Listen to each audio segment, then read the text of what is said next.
Bom, pessoal, então vamos para um dos últimos tópicos do nosso conteúdo, do nosso capítulo, né, do artigo, desculpe, do Poder Executivo. Já vimos tudo mais e fica faltando apenas dois conselhos. Dois conselhos. Ah, Nelson, você vai me dar um conselho? Não, não, não. Eu falo do Conselho da República e do Conselho da Defesa Nacional.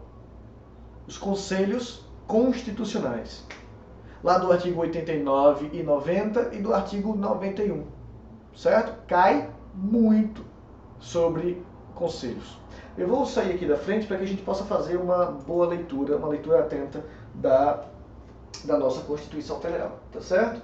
Senhoras e senhores, olha só. O Conselho da República é órgão superior de consulta do Presidente da República. É órgão de consulta, veja. É só isso mesmo, é um conselho, ele vai aconselhar. E dele participam, tem que decorar isso, tá?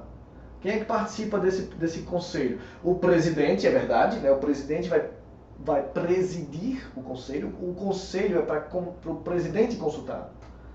Mas olha só, participa desse conselho o vice-presidente da República.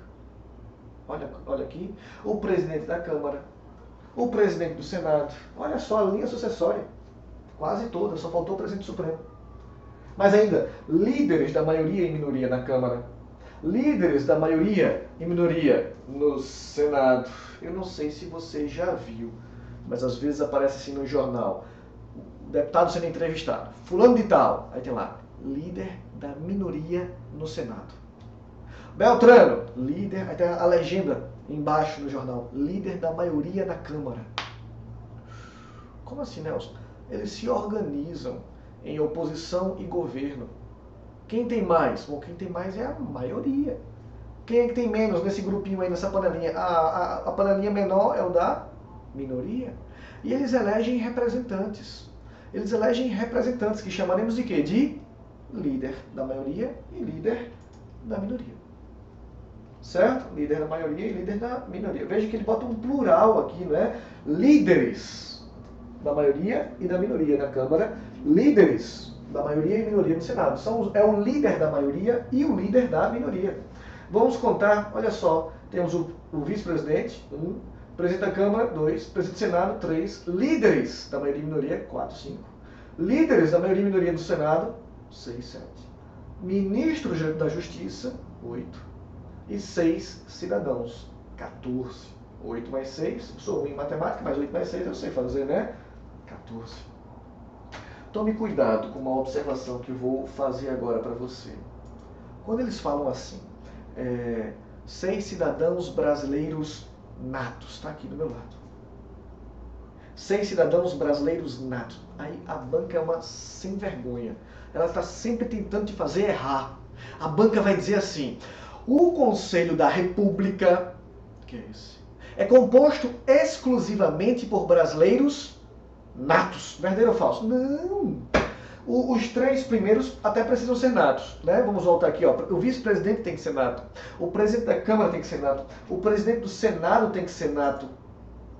Esses caras até têm que ser natos, precisam ser natos. Mas olha, líder da maioria e minoria na Câmara tem que ser nato? Não. Pode ser nato, mas tem que ser? Não.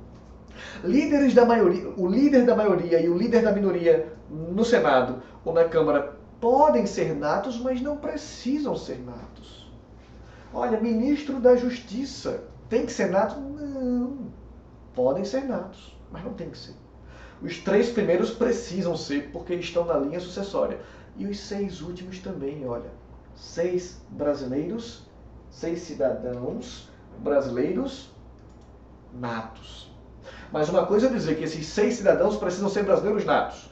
Outra coisa, completamente diferente, é dizer que o Conselho da República é composto exclusivamente por brasileiros natos. Não, exclusivamente não. Podem ser todos natos, coincidentemente, mas não precisam ser todos natos. Tá certo?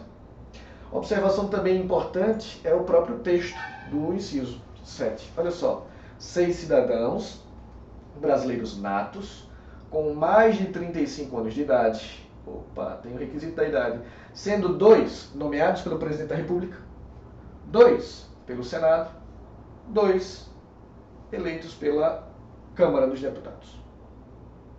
certo? Com todos com mandato, todos esses 6 com mandatos de 3 anos, vedada a recondução, proibida a recondução. Veja que dos 14 membros,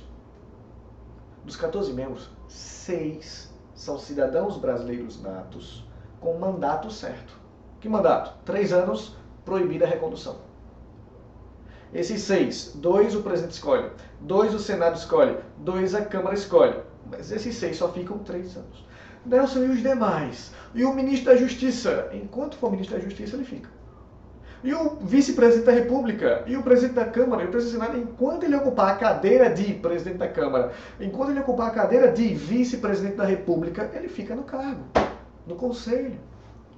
Esses 3 indivíduos, desculpe, esses 6 cidadãos, é que só ficam para o mandato de 3 anos. Só para o mandato de 3 anos. Tá certo? Dúvidas? Dúvidas? Dúvidas? Dúvidas? Tá, Nelson, mas para que serve esse conselho? Vamos lá. Para que serve o Conselho da República? Eu vou colocar aqui, ficar aqui pequenininho, para você não te atrapalhar. O Conselho da República está aqui, artigo 90 diz: compete ao Conselho da República pronunciar-se. Opa! Presta atenção em mim, pronunciar-se. Entenda isso como dar um parecer, dar um pitaco, uma consulta. Ele é só isso, ele é órgão superior de consulta.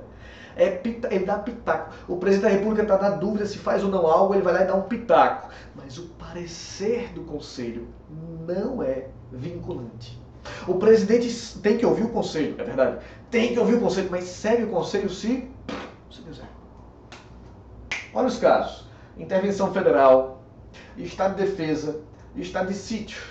O presidente quer declarar um estado de sítio. Tem que ouvir o Conselho da Defesa, da República? Tem que ouvir o Conselho da República. Mas tem que seguir o que disse o Conselho da República? Não. Não, senão quem decidiria não seria o presidente da República, seria o Conselho.